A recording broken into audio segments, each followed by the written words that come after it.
Bà chẳng suốt đấy bóng ổn từng ọc này đại vơ mà can channel YouTube bọc nhóm English Song The Rich ngày nít cho miền video nàyคือการแบกแต่ในรัวแพรเมียที่ตัวเต้trongแต่là lừaแพรเมียที่มุ้ยคือยังแต่ตัวเลือ CISD ហើយទី2ยังแต่ตัวเลือការប្រើឆក់យើងប្រើ time frame 15នាទីហើយយើងតេស្តនៅ1 minute time frame ហើយយើងធ្វើការ set up បាទជាទូទៅនៅការ set up នេះយើងមើល reward ratio ជាក់ស្ដែងនៅក្នុងទីផ្សារបងប្អូននឹងឃើញនៅក្នុងវីដេអូបន្តទៀតនេះគឺមានន័យថាការតេស្តរបស់យើង reward ratio របស់យើងនៅពេលដែលយើងយកវាខ្ពស់ពេកយើងមើលទីផ្សារជាក់ស្ដែងតែយើង set វាយកមក break even ហើយឬមួយក៏យើងអាចកាត់វាយកនៅតាមទីផ្សារអញ្ចឹងជាទូទៅនៅខាង bet របស់ខ្ញុំនេះភ័យបិទតែវា reward ratio 1:2 មែនប៉ុន្តែទំហំនៃទីផ្សារតម្លៃលេខវាខ្ពស់អញ្ចឹងវាត្រូវយើងបានផលចំណេញហ្នឹងក៏ច្រើនដែរអញ្ចឹងពេលដែលយើងចូលក្នុងដំណាក់កាលទី1 TP ទី1យើងអាចរំកិល SL បានហើយរំកិល SL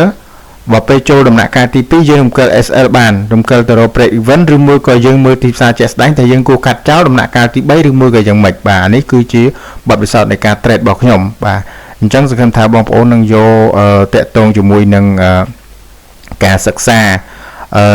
នេះដើម្បីយកទៅ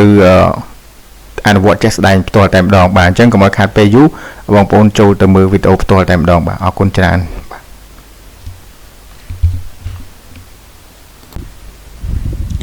បាទនេះគឺជាការ trade set up មួយធ្វើការ trade test ទៅលើ CISD បាទអញ្ចឹងនៅក្នុងរូបនេះអញ្ចឹងគឺយើងឲ្យវា run មកចូលនៅក្នុង order block ហើយយើងចាំមើលនៅពេលដែលវាមាន CISD បាទ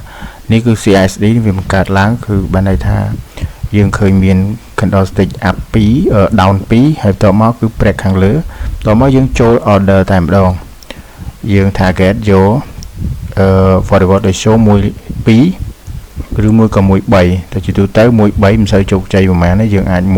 2អាចបានច្រើនអាចទទួលផលច្រើនអញ្ចឹងនេះគឺ order ទី1បាទ order ទី1របស់យើង order ទី2បាទ order ទី2 order ទី2ហើយ order ទី3គឺយើងប្រើ Fibonacci អញ្ចឹងយើងទាញវាមកបាទគឺបែបហ្នឹងបាទបន្ទាប់មកទៀតគឺយើងត្រូវដាក់ទៅតាម Fibo បាទខ្ញុំ delete ចោលហើយយើងធ្វើការ test run វាបាទចាំមើលវាដើរអត់បាទអូខេគឺជោគជ័យហើយទី3គឺវានៅឆ្ងាយខ្ញុំគិតថាវាមិនអាចទៅអូខេវាឡើងទៅដល់ធំកន្លែងហ្នឹងចាំមើលវា play ទៅចាំមើលជោគជ័យអត់នេះគឺជាការ test ការ set up ខ្ញុំបន្ថែមលបឿនវាបន្តិចឲ្យលឿនបាទអូខេចឹងឃើញថាវាបុកមកវិញហើយបាទអញ្ចឹងអ្វីដែលយើងធ្វើបន្ទាប់ទៀតគឺយើង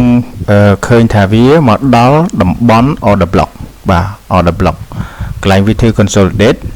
អញ្ចឹងនៅក្នុងនេះខ្ញុំចូលទៅមើលនៅក្នុង time frame low time frame ដោយសារខ្ញុំប្រើ15នាទីអញ្ចឹងខ្ញុំរកកន្លែងវា chock CISD គឺមើលថាយើងរកថា chock អញ្ចឹងខាង chock នៅខាងលើអូខេវាអត់ទាន់ចេញជា chock មកទេអញ្ចឹងខ្ញុំ run វាបន្តទៀតអញ្ចឹងខ្ញុំ run វាលឿនតិចបាទចាំមើលអូខេអញ្ចឹងចាំមើលទាំងអស់គ្នាអញ្ចឹង run វាបន្តមកនៅពេលដែលវាឃើញ chock គឺខ្ញុំរកឃើញកន្លែង chock អូខេអញ្ចឹងខ្ញុំឃើញ chock ចាំមើលឃើញកន្លែង chock អូខេអញ្ចឹងវាបង្កើត chock មួយអញ្ចឹងអូខេវាបង្កើត chock ខ្ញុំរក chock ខ្ញុំនឹងគូ chock ឲ្យដោយសារតែបើសិនវា break ខាងលើដែលខ្ញុំគូនេះគឺបែរថាទីផ្សារវានឹងទៅលើវានឹងយើងអាចចូលបាយបានប៉ុន្តែបើសិនបើវាអត់ break ខ្សែបន្ទាត់ដែលខ្ញុំគូហ្នឹងគឺវាអត់អាចឡើងទៅលើបានទេពីព្រោះកន្លែងហ្នឹងគឺជាកន្លែងចំណុចសំខាន់ដែលយើងអាចនឹងចូលទីផ្សារថាតើយើងចូលបាយឬមួយក៏មិនចូលគឺនៅលើបន្ទាត់មួយហ្នឹងគឺសំខាន់បំផុតសម្រាប់នៃការចូលបាយបើសិនបន្ទាត់មួយហ្នឹង khi đó stick mùi này tí ở break lơ vía nhưng đã cho bài bàn thế họ riêng lươn tí hãy chẳng vì hiểu phốt cổ đảo ok riêng phốt cổ đảo chẳng không rắn to tiết ok không rắn to tiết ok chẳng lại đi chẳng khơi tha tiếp xá với chập đam máu bài break lơ tuột chẳng lại đi cứ dân ai cho tiếp xa bàn vấn tay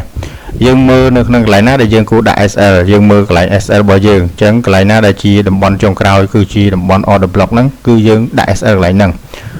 vận tải vô percent bao dương vô secure dương đạm mặc crowd mà vận tải percent là dương đạm mặc crowd vì trời vô SL thông chẳng không đại vô tại thầm lại nâng cứ chia cả setup bọc nhom thì vào lời số mùi lượt phí ok cứ mùi lượt phí trong mưa thả chục cháy hay trong chơi tham prem đập ram tí bà em tới tham prem đập ram tí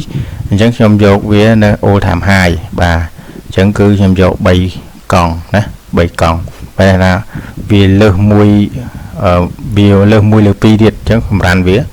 ok cho mưa xa về đào dòng mấy ok từ hái bà chục cháy ok cứ chục cháy bà xa chục cháy mùi lơ pi cứ chục cháy bà chân dân mưa phải to tiết chứ không cần tham mùi lửa pi về đồ lấy số cứ chụp chơi sử dụng cả trade up trade và sử dụng tham frame đập ram một tí nữa về đại clearแบบนี้chẳng dương răn và to tới bà răn và to tiết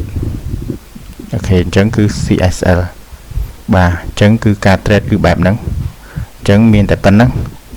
bà chẳng cứ cả trade cứแบบนั้นok ở con trán sử dụng cả tam đan tu sná được nóng ở video bọc nhom bà ở con bà chẳng xem trong cái đó nàyคือบางคนอาจจะtừมือเคยจะได้ในក្នុងវីដេអូmình chẳngការ set up របស់យើងគឺយើងទៀមទាទៅយើងមើលលើទីផ្សារហើយយើង set up ទៅរក break event បន្ទាប់ពី CT បន្ទាប់ពីចូលទៅដល់ TP2 បាទយើង set មកកន្លែង break event ហើយអញ្ចឹងតាក់ទងជាមួយនឹងមេរៀនដែលបងប្អូនមិនបានមើលនៅក្នុង YouTube មុនដូចជា CISD អ្វីទៅជា CISD អ្វីទៅជា order block អ្វីទៅជា chock ហ្នឹងបងប្អូនអាចចូលទៅមើលនៅក្នុងមេរៀន YouTube របស់ខ្ញុំដែលខ្ញុំនឹង ping នៅខាងក្រោម channel YouTube នេះ